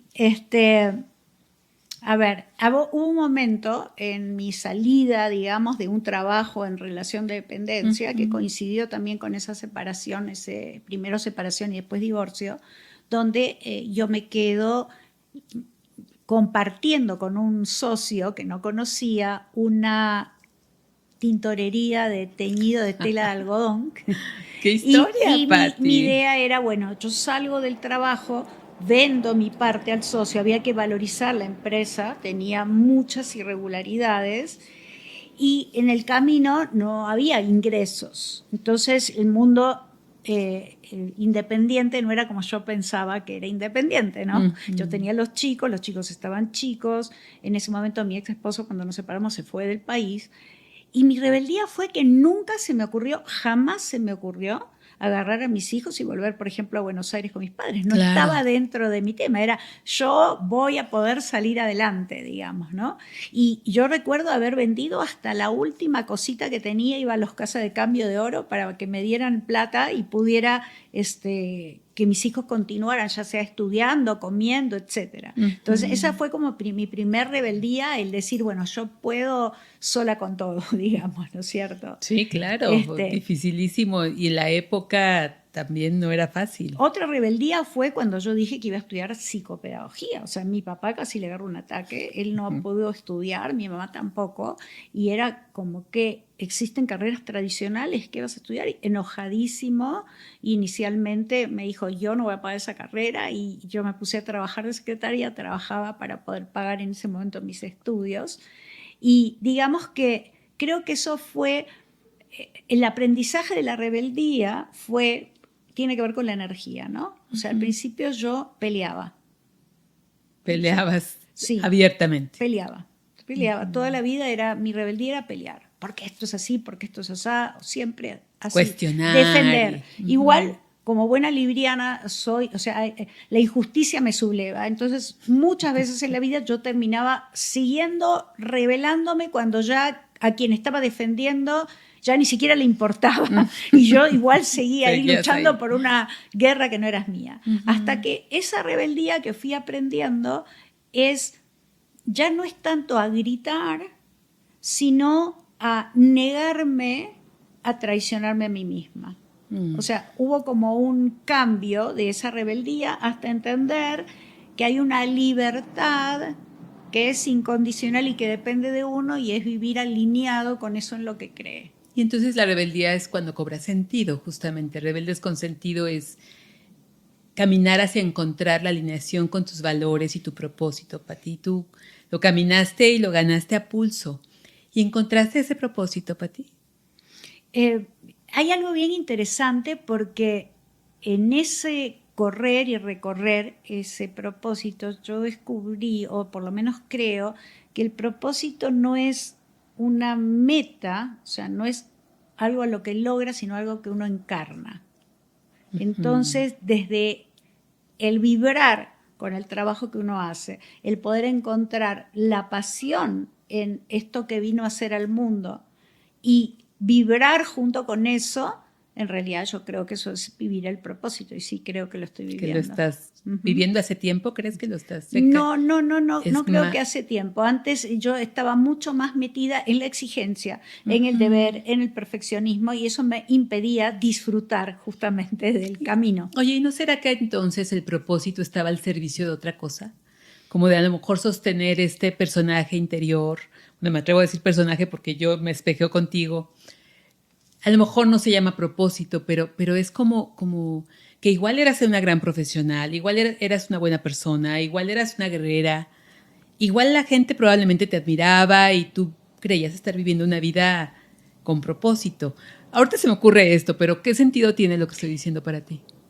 Esta pregunta que me estás haciendo es muy, muy interesante, porque creo que tiene que ver en dónde estás poniendo la energía. Si en vibrar con eso para lo cual viniste a este mundo, o tratar de sostener aquello que es insostenible, porque no depende de ti. No depende de ti cómo te vean, no depende de ti que todo sea perfecto, no depende de ti varias cosas. Entonces, el primer tema, el foco, está en la energía. El otro foco está en qué significa ser fuerte. Entender la fortaleza como la dureza. El malentender probablemente. Bueno, exacto. Tú vives engañada entendiendo que tengo que ser fuerte, significa yo puedo sola y yo voy a vencer, ¿no? Hay malos y buenos y yo voy a vencer, ¿no es cierto? Esto es una guerra y hay que ser fuerte. Entonces, dentro de eso, el poder con todo. Sí. A tomar conciencia de que uno no puede ni quiere poder con todo. Ahí viene la primera transición, o sea, ser siempre valientes. Mientras que, justamente, tomando esa analogía de niña, la verdadera fortaleza consiste en temblar sin quebrarse. O sea, en transitar justamente esa incertidumbre, y también acompañando líderes durante mucho tiempo, empezar a descubrir que muchas veces una lágrima auténtica vale más que 100 planes de acción, ¿no? Ay, Pati, qué lindo cómo lo dices. Y no puedo evitar en mi propia historia y en el camino que he recorrido pensar que la vergüenza para mí es el afecto que más promueve la falta de autenticidad. Y esta niña que yo la ubico en 2 años levantándose sin querer que los demás vean que le dolió y que además como niñas nos vamos reproduciendo en diferentes escenarios, pareciera que lo que has trascendido desde mi perspectiva es esa capa gruesa de vergüenza que dice tú eres un error. No cometiste un error, tú eres un error. Exactamente. Y te acuerdas que este doctor Stephen Hawking habla de que la vergüenza, él mide todos los afectos por kinesiología y tiene un rango y un rating para cada emoción. Él dice que la vergüenza es la emoción que vibra más bajo de todas las que existen. Y yo con mi hermano Memo, que ya estuvo en ese podcast conversando muchas veces, siempre hablamos de que lo hemos vivido en carne propia. Cómo desembarazarte, cómo despojarte de estas capas que parece que se alimentan solas. ¿Cómo lo has hecho tú? ¿Cómo lo lograste, Pati? Bueno, justamente esta seguridad psicológica que tiene que ver con, bueno, puedo mostrarme como soy y no por eso sentirme humillado, ninguneado, etcétera. Pensándolo en mí, decir, bueno, la vergüenza es ese temor a quedar expuesto ante la mirada de los otros. Y yo le agregaría después, ¿y qué? O sea, tú quedas expuesto ante las miradas de los otros, ¿y qué? ¿No? Entonces, la primera es entender justamente la vulnerabilidad, la no perfección, los errores, las caídas, como parte tuya y abrazarlas también, ¿no? Y lo importante es si eso te hace sentido a ti o te ayuda a ti como persona y no tanto qué es lo que el otro va a pensar de eso, ¿no? Yo pienso que ahí hay un aprendizaje enorme. Entonces, yo acá estaba justamente poniendo, cuando pensaba yo en el tema de la vergüenza, ¿no? ¿Ante quién yo me siento con la confianza como para mostrar cómo soy? En un coaching, una conversación de giro tiene cosas terribles, no se trata de que tú estés contando quién eres, pero ¿qué pasa cuando no estás siendo coach? O sea, ¿qué pasa cuando tú te quitas todas las máscaras? ¿Quién eres en realidad? Más allá de tu rol, más allá de tus máscaras, ¿no? Y el gran camino era que en esa gran carrera de éxito, yo no me divertía ni sabía quién era. Si yo me quito todo eso, ¿quién era? Nada. ¿Qué me gusta? Nada. ¿Qué quiero hacer? Nada. ¿Qué me hace? Nada. Entonces, eso fue un vacío terrible para enfrentarme con este tema de decir, bueno, ok, ¿quién soy yo más allá de todo eso? ¿No? Qué potente y qué fuerte lo que dices, cómo lo defines. Porque además yo creo que muchas personas, mujeres y hombres, también se van a identificar con cómo lo dices, Pati, y cómo lo describes.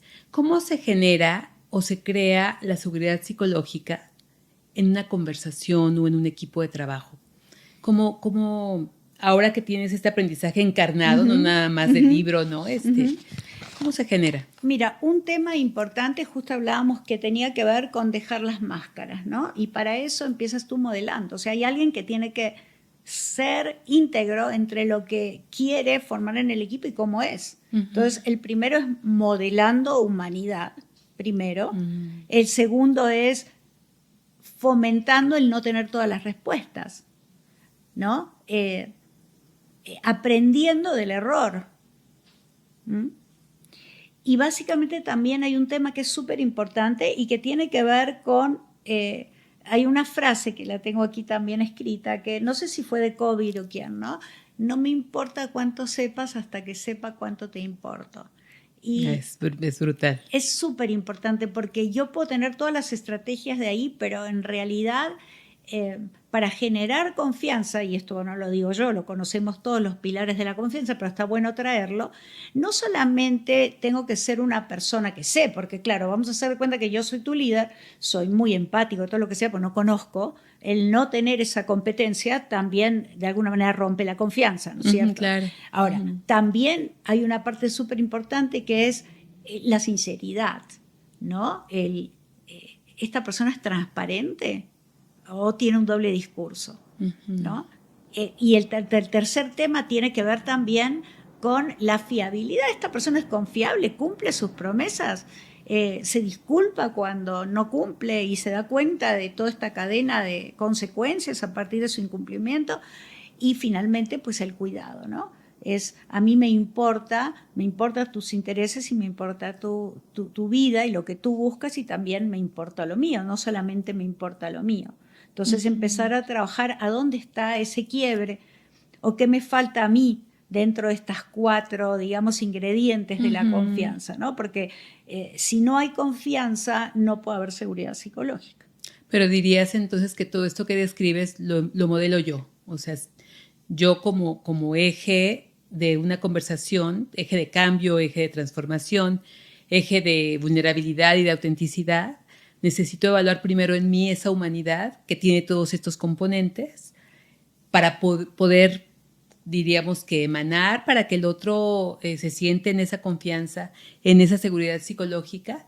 Y me imagino que después hay formas, herramientas, preguntas, conversaciones para que el equipo, en el caso de que sea un equipo, pueda ir gestando esa cohesión y esa comunicación auténtica. Inspiración y transpiración. Exactamente. Vuelvo a lo mismo. O sea, por un lado tengo que inspirar a través de modelar, que yo creo en esto y todo lo que estoy diciendo también lo vivo y también lo encarno, pero por otro lado también tengo que trabajar, porque a medida que vas ascendiendo organizacionalmente, aunque ya no se habla tanto de un ascenso hacia arriba, pero vas teniendo mayor impacto en decisiones más difíciles, que venga la gente con un feedback espontáneo. Yo tengo que generar esa retroalimentación ascendente, y ese es un trabajo. Claro. Y eso se va generando todos los días, desde conocer quiénes son las personas, qué les interesa a las personas, si ha pasado un desafío importante, preguntar cómo están. O sea, hay un trabajo de todos los días, como dice Simon Sinek, donde un día uno se levanta y dice, amo mi trabajo, ¿no? No es algo así como que te vas a un taller de liderazgo, regresaste y... Fin de semana. Exactamente. Entonces, ese es un trabajo diario y recurrente que el líder o quien quiera generar un equipo, incluso una familia, ¿no? Necesita accionar, digamos, ¿no? Oye, Pati, hay varios temas que quisiera, ojalá nos dé tiempo de tocar, que hay uno de ellos que has mencionado durante la conversación, que me parece como súper inspirador e importante, y que no sé si fue como un acto de rebeldía también, para mí lo es, cuando tú mudaste del mundo de las organizaciones como relación de dependencia, como tú le llamas, a ser emprendedora. Literalmente, tú te mudaste a ser emprendedora. ¿No hubo una rebeldía importantísima con la que sueñan muchos? Ahí me voy a mostrar un poquito vulnerable, y el tema fue mucho menos... ¿romántico? No, fue romántico, exactamente fue romántico. En el momento en que yo estuve en mi último trabajo en relación de dependencia, ya después de mi separación, yo me enamoré. Y dentro de ese me enamoré, el personaje del que me enamoré tenía un conflicto con el dueño de la organización donde yo trabajaba. Importante. Uh-huh. Y en un momento fue, bueno, o dejas de salir con la persona, o del trabajo te vas. O dejas el trabajo. Ay, Pati, eso me emociona. Y obviamente Pati elegiste. dejó el trabajo. Pati dejó el trabajo, no importa lo que pasara después, ¿no? ¿Tienes hoy juicios sobre eso? Distintos a la decisión que tomaste. A ver, no renunciaría, sin un plan B, por más amor que fuera, ¿no? Uh-huh. Esto de... ¿No tenías plan B? No tenía plan B. Uh-huh. Entonces después la relación se terminó y fue toda la época esa difícil que te digo que viví, porque tampoco tenía los recursos. ¿Te arrepentiste de haber renunciado? Sí, me arrepentí. En ese momento. Uh-huh. Sí, me arrepentí. No entonces, en ese momento, varios años después, analizando, me arrepentí. Pero bueno, hubieras podido buscar otro trabajo. Pati, ya no buscaste trabajo. ¿Qué pasó? Bueno, lo que pasó fue que a partir de esta tintorería, donde yo igual me quedé como tratando de cuantificar lo que valía para venderla al socio, yo tomé una consultoría que la convertí casi en un trabajo de relación de dependencia, porque tenía que hacer todo un rediseño del Departamento de Recursos Humanos y estuve como 2 años ahí. Fueron 2 años donde yo, entre comillas, aprendí lo que significa el trabajo independiente, porque de vuelta no había plan B. Me metí, trabajé y cuando terminó eso me encontré en la calle nuevamente. Qué duro. Y ahí, en ese camino, es que aparece el tema del coaching y aparece el tema de lo de Fred y aparece el tema de lo de la escuela y comienzo a enseñar. Yo comienzo a enseñar. Empiezo a enseñar en la escuela de coaching donde yo trabajaba y empecé poco a poco a remontar el tema económico y darme cuenta que me gustaba mucho. Entonces, nunca más decidí volver al mundo en relación de dependencia. Ninguna dependencia, ni económica. ¿Ni volverías? No. Digamos que la rebeldía ahí se gestó de a poquito, un poquito a golpes por el tema de bien fuerte que nos cuentas de por amor haber renunciado a algo que era seguro para ti y que uno puede hacerse muchas preguntas al respecto, pero que hoy te tiene aquí, Pati, al final de cuentas. ¿Tú crees en el destino, Pati? Ahorita yo sé que no tiene nada que ver con lo que estamos hablando, pero no puedo evitar preguntártelo.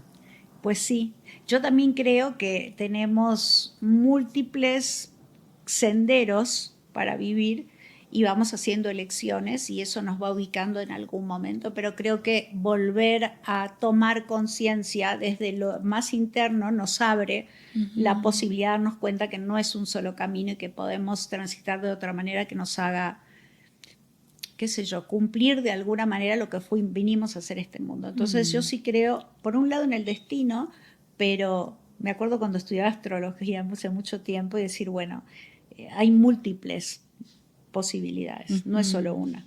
Como estos universos paralelos. Totalmente. Que podemos... Sí, pero sí creo que si hay 10 o 12 están predefinidos igual. Ok.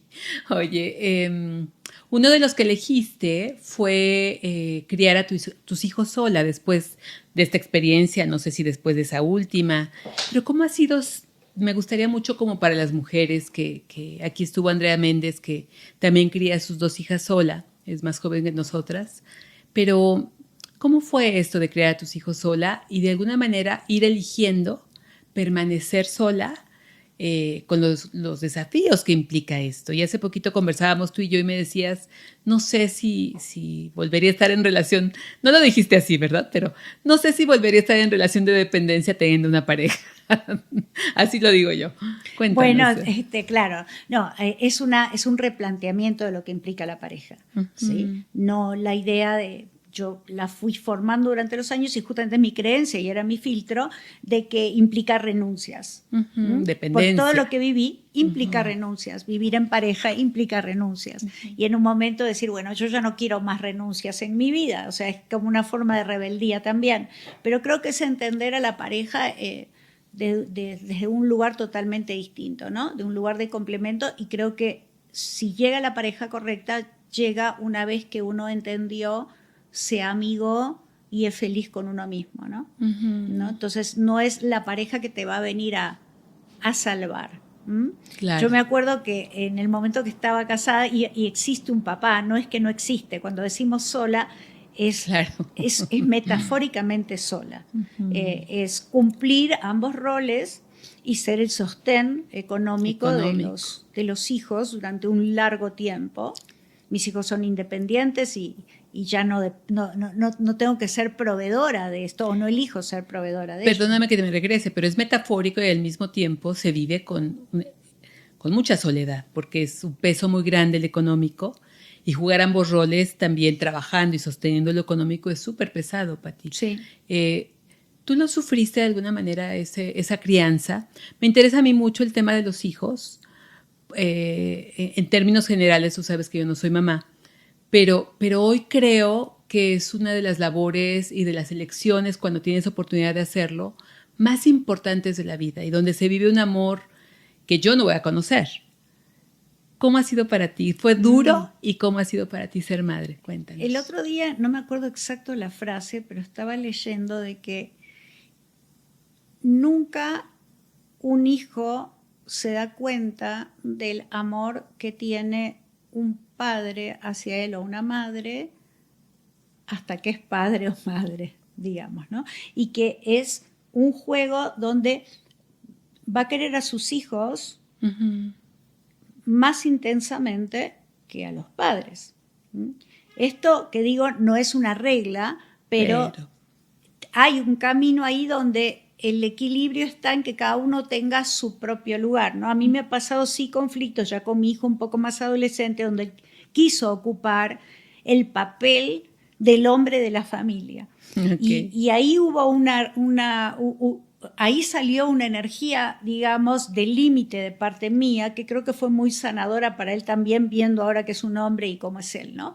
Porque recuerdo que apenas él cumplió 18, terminó la universidad o tuvo su primer trabajo, y yo le dije, bueno, a ver, ¿con qué vas a contribuir a esta casa? ¿No? Y se fue de la casa. Y pude sostener que se vaya de la casa. Claro. Se fue de la casa, y no vino ese aporte, digamos, ¿no? Pero después, más adelante, ya cuando era independiente, sí me traía su ropita para lavar y yo la lavaba, como digamos, cumpliendo el rol también masculino. Entonces creo que el gran desafío está en ese balance de energías, ¿no? Porque si bien ese balance de energía debe ser conversado en la pareja, porque tampoco es que el padre viene y pone el límite y la mamá es la buena de la película, claro. No es así, pero el tener que cohabitar con la energía del límite y la energía de la contención ha sido el desafío más grande de criar sola, ¿no? El aprender a poner límites. Eso fue lo que me costó un poco. ¿Y desde el amor cómo lo has vivido? Desde el amor con los... bueno, en realidad... Hacia los chicos. Sí, no. Eso siempre ha dado, y cualquier trabajo que yo haya tenido en mi vida, por más importante que haya sido, ha sido prioridad el estar presente en los momentos más importantes de mis hijos. Si eso involucraba lo mismo de la vez pasada, o te quedas o te separas del amor de tu vida, o te quedas en el trabajo, bueno, de la misma manera. O sea, si yo no puedo ir al Día de la Madre y mi hija, o una fiesta y mi hijo va a estar solo ahí, yo me salgo del trabajo y después veo qué hago, ¿no? Eso siempre ha sido como incondicional, ¿no? Sí. Oye, Pati, ahorita que hablas de energías, tú has reconfigurado tu energía femenina en estos años desde el tema de la vulnerabilidad y la autenticidad que hablamos. ¿Ha habido un trabajo ahí? Y ese es yo pienso que parte desde ahí el trabajo, ¿no? Desde, por un lado, el permitirte... hay una frase que dice que a río revuelto el que hace la plancha es el que gana, ¿no? Ganancia de pescadores, decimos aquí. Bueno, yo remaba contracorriente y esto era imposible. Entonces, el empezar a trabajar desde la quietud, desde la rendición en el buen sentido de la palabra, exacto, también te ayuda a conectarte con esa energía femenina, ¿no? Así que yo creo que es un camino complementario, ¿no? Cuando uno dice, hay una parte normal que yo todavía creo que las organizaciones necesitan trabajar, y es la expectativa de la mujer masculina, ¿no? Para poder recibir justamente todo lo que es el atributo femenino como parte de una organización que necesita trabajar muchísimo, muchísimo la paz para poder sobrevivir, ¿no? Entonces, lo mismo pasó conmigo. Es un camino, es una búsqueda. Yo no digo que esté absolutamente resuelta, pero tiene mucho que ver el trabajar la vulnerabilidad y el trabajar la no pelea, el famoso aikido, te invita más a trabajar esa energía femenina, ¿no? A encarnar esa energía femenina. Claro, y esto me lleva, Pati, hacia un lugar que hace ratito se asomó, que es que, bueno, yo sé que tú estás terminando de escribir tu primer libro. No pretendo en este momento que nos lo cuentes, que spoilees demasiado, pero ¿cómo ha sido la experiencia para ti desde este nuevo espacio donde te descubres, donde te despliegas, en donde te atreves? Y donde además yo lo relaciono mucho con la energía masculina de la iniciativa, pero también tu energía femenina puesta en darte el tiempo, en darte el espacio, en saber que mereces hacerlo. No sé si nos puedes contar un poquito de sí, fue un camino de varios años, no fue un tema así de un día para el otro, fue un camino de varios años. Y como que yo al principio todavía venía con la idea del libro perfecto, a ver, de qué no se escribió. Y empecé en una actitud al principio un poco como crítica, como decir, bueno, esta persona, no sé, vio 3 videos y escribió un libro, esto que pone es muy superficial, esto. Entonces después dije, bueno, ok, ¿qué puedo hacer para poder encarnar ese propósito del que hablábamos y trabajar algún legado, ¿no? Un legado para los que siguen y que tienen un propósito compartido. Entonces el libro está en etapa de edición, va a salir bastante pronto, pero primero lo escribí con la esperanza de quienes acompañen puedan también aceptar ser acompañados, ¿no? O sea, acompañarse a sí mismo en ese camino. Y todos tenemos un lugar donde dejamos de actuar y comenzamos a ser, ¿no? Entonces, desde la teoría se habla mucho de la presencia, se habla mucho de generar ese contacto, digamos, con la persona, de la escucha, pero no se habla mucho de todo lo que pasa en ese camino, ¿no? Entonces uno habla de la alerta relajada y toda la historia, pero bueno, de repente vienen y me están mostrando o poniendo el dedo en la llaga de lo que yo estoy sufriendo, ¿no? ¿Y qué hago con eso? Porque no se trata solamente de esto no está pasando, porque eso va a volver a mí, ¿no? Y hay un aprendizaje justamente a partir de esta experiencia. Entonces el libro nace desde ese lugar. ¿Cómo elijo quedarme aunque algo me duela? ¿Cómo elijo quedarme aunque estoy viviendo un síndrome del impostor? O sea, ¿qué hago yo acá en este momento? Lo he conversado con un montón de colegas que de repente tienen desafíos súper importantes y que se preguntan en un momento, un día se van a dar cuenta que soy un fiasco. O sea, ¿qué hago acá? ¿Qué hago con esta gente? O sea, inclusive gente que dice, bueno, me ha tocado un grupo de colaboradores que los miro y digo, wow, o sea, pretenden que yo sea el jefe acá. Entonces, la vida nos invita a momentos duros donde tenemos que hacer elecciones, ¿no es cierto? Y esto es todo lo que pasa cuando elijo quedarme, ¿no? Por ejemplo, cumplo las expectativas de los otros o escucho mi voz. ¿En qué momento yo digo, bueno, muy lindo, pero yo con esta persona no quiero trabajar? Me está haciendo un ruido de valor. Ay, pero yo tengo un contrato, pero ¿qué hago? No, mi contrato tiene que decir que yo me puedo ir también en cualquier momento, pero también elegir en qué momento digo que no, porque no voy a elegir decir que no en un momento que está resonando algo que tengo que aprender acá, ¿no? Sí, esa es la sabiduría del discernimiento, Pati. Exacto, o cuando el proceso se genera un vínculo tan grande que casi resulta eterno, ¿no? Y sin querer estoy generando cierta dependencia y no estoy pudiendo cortar, ¿no? Entonces, en realidad, la exploración más grande tiene que ver con ¿agrado o soy auténtica? Digo, esto no es para mí. ¿Cuándo yo aprendo a decir que no? ¿Cuándo aprendo a poner un límite? Cuando hay escucha, pero por otro lado, desde el otro lado hay violencia. ¿Qué hago con eso? Entonces, en realidad el recorrido tiene que ver mucho con la vulnerabilidad, pero también tiene que ver mucho con poner la teoría en acción, porque en el concepto queda todo súper claro, pero a la hora de la hora yo creo que todos vivimos toda esta cantidad de situaciones que espero que resuenen con muchísimos de los lectores y decir, bueno, ¿cuál es el aprendizaje de esto? ¿Y está dirigido a algún público en particular? Está dirigido a los líderes, porque en realidad tiene que ver con todo lo que sucede tras bambalinas en la cabeza o en el diálogo interior del coach o del líder, que también a su vez, por lo menos en los procesos de coaching ejecutivo, no elige voluntariamente estar ahí. Y justamente nosotros, la energía emocional con la que necesitamos trabajar en esos procesos tiene mucho que ver con el miedo y con el enojo, ¿no? Entonces, pienso que está no solamente el líder, el coach, sino cualquier persona que en un momento quiera descubrir todo lo que va disparando en nosotros el encuentro con nosotros mismos, ¿no? Con nuestra propia autenticidad. Sí, Pati, se oye potente y con muchas ganas de leerlo. Espero que estés en México pronto presentándolo, que hablemos de esto otra vez. Y para ir hacia el final de hoy, ¿no? Que yo espero que esta conversación pueda seguir, te quiero preguntar, ¿cuáles son los obstáculos en tu profesión, en el camino, estos tal vez últimos 12 años, que tú has enfrentado más grandes?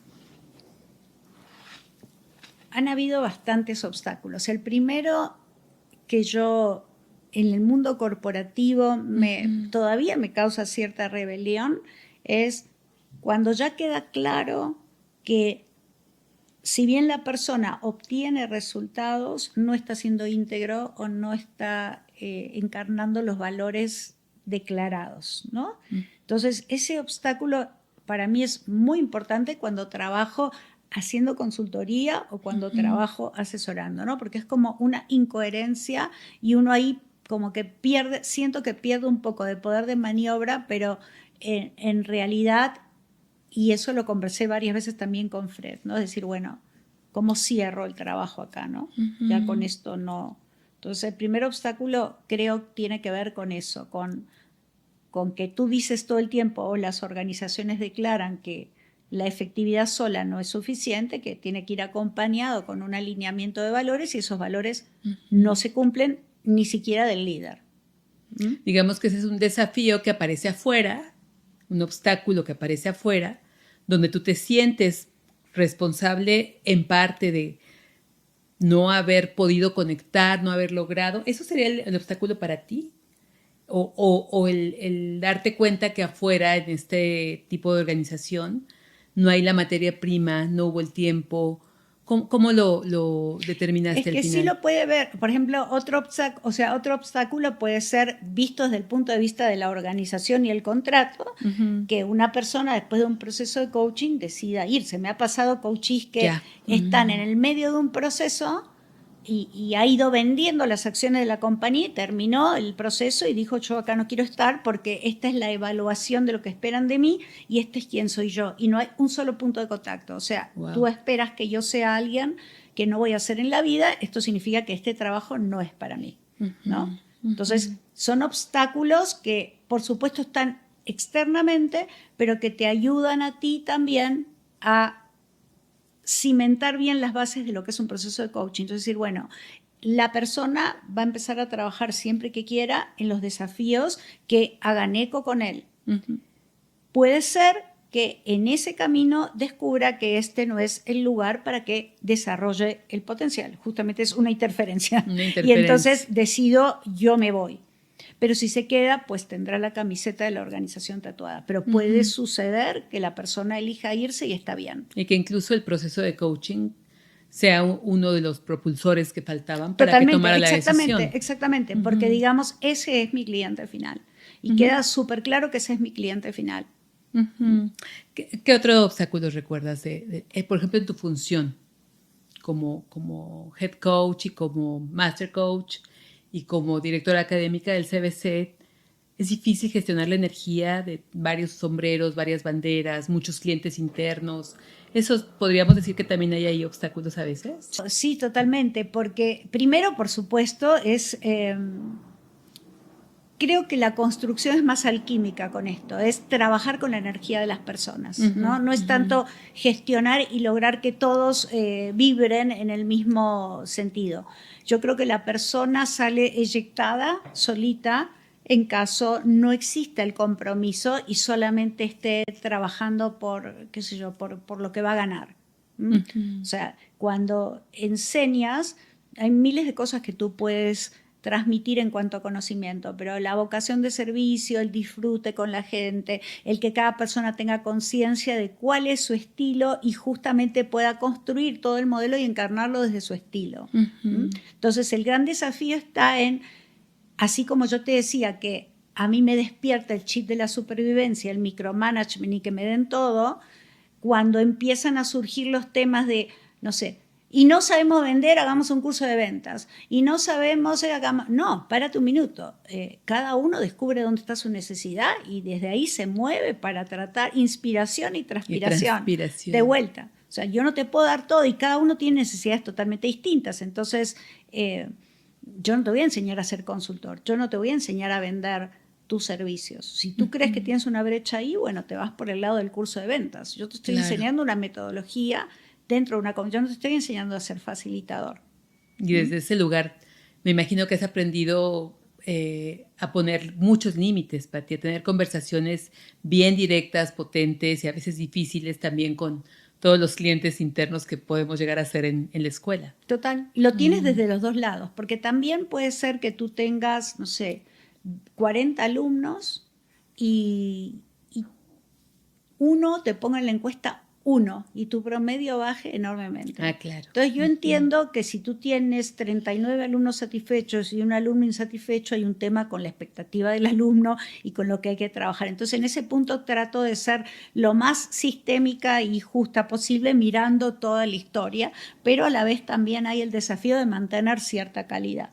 Entonces, desafíos importantes es agarrar personas muy queridas y tener que desvincularlas de la enseñanza, por ejemplo, ¿no? Separar, tratar de ser lo más objetiva posible frente a eso. Y creo que los valores, tus valores y principios siempre son la guía para saber que a pesar del cariño a veces tienes que decir hasta aquí.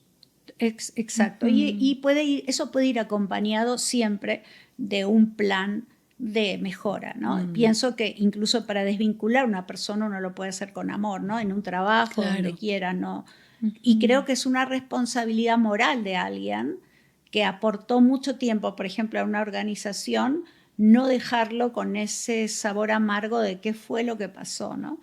Y sí me he encontrado trabajando con líderes que incluso de la propia área de recursos humanos, que me llamó para procesos de coaching, terminaron sacando a la persona de recursos humanos, que ahora es una gran amiga mía y la sigo acompañando y demás, y donde de repente estuvo 20 años en una organización y un día dijeron cambió el modelo cultural y no encajas. ¿No? Eso es un desafío horrible. Qué fuerte, qué fuerte. Oye, Pati, si hoy hubiera una persona que nos esté escuchando, pues con este desafío de poder alinear su alma, lo que ella es, versus lo que se espera de ella o lo que está acostumbrada a dar. ¿Tú qué consejo le darías? ¿Qué es lo que le dirías a una mujer, a un hombre que esté en este momento con este espejo enfrente? Que el primer dilema está entre agradar y ser auténtico, ser coherente. O sea, privilegiar siempre el alineamiento propio por sobre lo que la expectativa que el otro pueda tener de ti. Ese es el primer desafío, porque somos seres de manada, somos seres sociales y queremos que todo el mundo nos quiera, ¿no? Entonces, el primer aprendizaje es el amor propio, la coherencia y muchas veces uno se da cuenta después, es decir, analizar después, quizá en el momento no te das cuenta si estás desalineado con respecto a algo que declaraste para ti, pero después siempre existe esa posibilidad de ese famoso After Action Review para poder decir, ok, qué funcionó, qué no funcionó y qué podría ser mejor. Entonces, el tema es no medir mi éxito en función a expectativas. Ahora, yo sí tengo expectativas y quién soy yo cuando nadie me ve, ¿no? ¿Qué soy yo cuando se quitan todas las máscaras? Y creo que el primer ejercicio es eso, ¿no? Es quién soy y qué vengo a hacer a este mundo. Y todo lo que se aleja de eso son nos que tengo que aprender a declarar, pero declarar con amor, no declarar con rabia. Con la pelea que exacto, a veces hacíamos, ¿no? Exacto. La rebeldía sin sentido para mí, ¿no? Exactamente. La que no construye, la que no te nutre. O a lo mejor te construye y te nutre, pero con muchos golpes, ¿no? Muchos golpes. Para ti y para los demás. Exacto, un camino más largo. Sí, más largo y con muchos moretes. Sí. Oye, Pati, bueno, me está encantando y me encanta conversar contigo. Tenemos que ir hacia el final. ¿Hay algo que tú, en toda esta conversación, te emerge y que quieras decir, como que tengas en la punta de la lengua? Porque yo tengo una última pregunta, pero te quiero preguntar antes de hacértela. ¿Cómo te sientes ahorita? No, me siento súper bien, muy en calma. Una charla profunda y que te lleva de vuelta o me lleva de vuelta a replantearme que uno nunca sabe o yo no sé cuál es el final de la historia y yo creo que de todo lo que hemos venido hablando sobre los desafíos, los traspiés, los obstáculos, vistos como un regalo, como una oportunidad de descubrir, de redescubrirnos y de seguir creciendo en quien somos y lo que vinimos a hacer de vuelta a este mundo, pero desde una tranquilidad. Es decir, el final de la historia no lo conoce nadie y creo que lo que importa también es transitar esa historia con amor y con conciencia. Hace poco escuchaba con lo que dices, me recuerdo, a alguien decir que creía en el destino, que esto, como tú dijiste, que todos los caminos te llevan a ese destino, pero que nadie puede saber el final de la historia. Uh-huh. Y lo decía un físico que investiga la conciencia, con datos duros, ¿no? Entonces, esta cosa entre el libre albedrío, lo tenemos o no lo tenemos, pero está el destino, pero no es la conversación, yo sé. Son temas que me apasionan, pero el final de la historia nadie lo puede saber más que quien lo camina, caminándolo, ¿no? Entonces, gracias por traer esta parte en este momento. Creo que para mí es muy relevante, Pati, cómo lo dices. Y te quiero preguntar para terminar nuestra conversación, ¿con qué Pati Usni, yo siempre digo Husni, pero es Usni, con H, se tiene que revelar el día de hoy? O sea, ¿con qué de ti o de otros todavía identificas que necesitas sublevarte? Creo que con la gente desagradecida, con las personas que invisibilizan a otras personas, más allá de la gestión propia que cada uno tenga que hacer de su lugar en el mundo, los créditos, ¿no? Creo que no existe nada que se logra de manera individual.